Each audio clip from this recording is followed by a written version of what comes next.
अस्सलाम वालेकुम प्यारे बच्चों, अनोखी कहानियाँ 7 और 6 के नए एपिसोड में मैं आप सबको खुशामदीद कहता हूँ।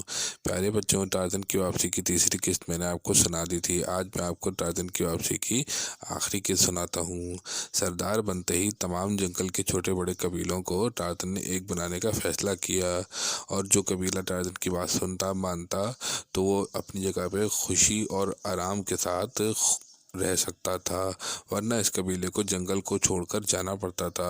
कुछ कबीले जो बहुत ज़्यादा ताकतवर थे, इनसे टार्ज़न खुद अकेला मुकाबला करके इस कबीले को एक बना लेता था। एक दफ़ा मौसम बहुत ही ख़तरनाक और तेज़ हवाओं वाला हो रहा था। हल्की फुल्की बारिश भी हो रही थी, पूरे जंगल में हवाएं चल रही थीं। दूर एक हवाई जहाज़ आसमान पर अपनी मंजिल मकसूद तक जा रहा था। मौसम की ख़राबी की वजह से जहाज़ में आग लग गई और जहाज़ बिल्कुल उसी तरह क्रैश हुआ जैसे बचपन में टार्ज़न का जहाज़ क्रैश हुआ था। दूर एक पहाड़ी की चोटी पर टार्ज़न ये सारे मनाजिर देख रहा था।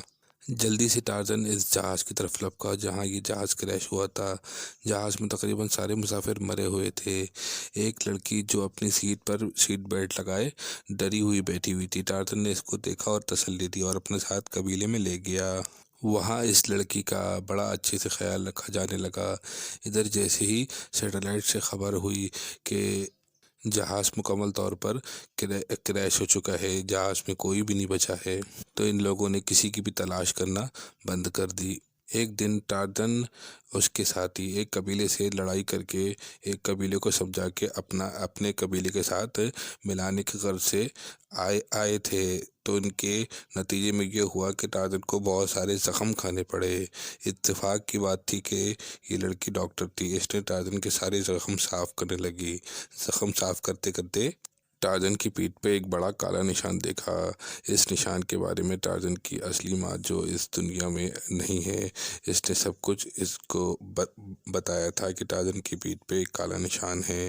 इस लड़की ने टार्ज़न को सब कुछ बताया, लेकिन टार्ज़न ने कहा अब यही मेरी दुनिया है। असल में ये लड़की टार्ज़न की बचपन की दोस्त निकली। इस लड़की ने भी ये फैसला कर लिया कि अब सारी ज़िंदगी वो टार्ज़न के साथ यहीं रहेगी। इसने अपने बारे में टार्ज़न को सब कुछ बताया।